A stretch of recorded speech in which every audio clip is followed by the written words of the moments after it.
आइए अपनी इडियम्स और फ्रेजेस सीरीज को आगे बढ़ाते हैं और देखते हैं एक बहुत ही important phrase, get the ball rolling. बहुत ही कॉमन है, बहुत ही आसानी से आप समझ सकते हैं और बहुत ही आसानी से अपनी डे टू डे वोकैबुलरी में इसको अपना पार्ट बना सकते हैं।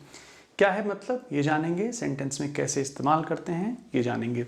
दो एग्जाम्पल सेंटेंसेस देखते हैं, फिर उससे मीनिंग थोड़ा क्लियर होगा। Let's get the ball rolling on this project.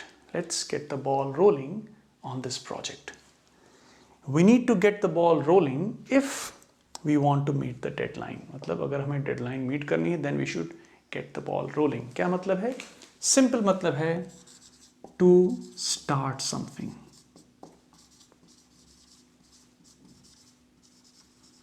किसी चीज की शुरुआत करने के लिए अगर कोई कह रहा है तो then can say get the ball rolling। मतलब let's get the ball rolling on this project, मतलब प्रोजेक्ट है, चलो स्टार्ट करते हैं। Let's start this project. We need to get the ball rolling if we want to meet the deadline. मतलब अगर हमें deadline meet करनी है, if we really want to meet the deadline then we should start the project now. तभी तो deadline meet होगी। अभी start ही नहीं करेंगे, स्टार्ट ही लेट हो गई तो डेडलाइन कैसे मीट होगी। अब मुझसे कई बार लोग कहते हैं कि ये समझने की ज़रूरत क्यों है, ये गेट द बॉल रोलिंग ही हम क्यों समझा, हमें एक सिंपल मीनिंग है टू स्टार्ट समथिंग, तो हम वही क्यों ना याद कर लें। कोई ऐसे भी तो कह सकता है let's start the project. Simple सी बात है, आसानी से कही जा सकती है। यहाँ भी कह सकते हैं we need to start the project, we need to start if we want to meet the deadline. Simple तरीके से तो बात कही जा सकती है। ये सब कहाँ से आ गए, बॉल और रोलिंग, ये सब क्यों है?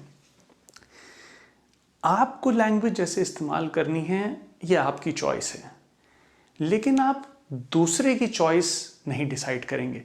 मान लीजिए कोई आदमी ऐसे बोलना चाह रहा है, आप नहीं डिसाइड करेंगे कि वो क्या बोले या क्या ना बोले। तो इडियम्स को समझना और इडियम्स फ्रेजेस को समझना इसलिए ज़रूरी है कि भले ही आप उसको इस्तेमाल ना करें, लेकिन आपके आसपास के लोग, आपके जानने वाले लोग, आपके ऑफिस में, स्कूल, कॉलेज में, वो लोग तो इन चीज़ों को इस्तेमाल करेंगे। कहीं आप कोई बुक पढ़ रहे हैं तो आप राइटर को तो बोलेंगे नहीं कि भैया ये सब मत इस्तेमाल करो, सिंपल लैंग्वेज लिखो। तो आप अपनी लैंग्वेज को तो कंट्रोल कर सकते हैं, लेकिन आप जो सुन रहे हैं या जो पढ़ रहे हैं उस पर आपको कोई कंट्रोल नहीं है। That is why it is important to have an understanding of all these idioms and phrases, at least the common ones, जिससे आप समझ पाएँ जो लैंग्वेज आपके आसपास यूज़ की जा रही है, जो आप पढ़ रहे हैं या जो सुन रहे हैं। सिंपल है, to get the ball rolling, to start something. Let's get the ball rolling on this project. Project start करते हैं। We need to get the ball rolling if we want to meet the deadline. अगर हमें deadline meet करनी है, project को समय पे ख़त्म करना है। मीट द डेडलाइन का मतलब प्रोजेक्ट को समय पे ख़त्म करना है, तो हमें प्रोजेक्ट को जल्दी स्टार्ट करना पड़ेगा। I hope this helps you. कोई डाउट बना रह गया हो please let me know in the comments. Take care.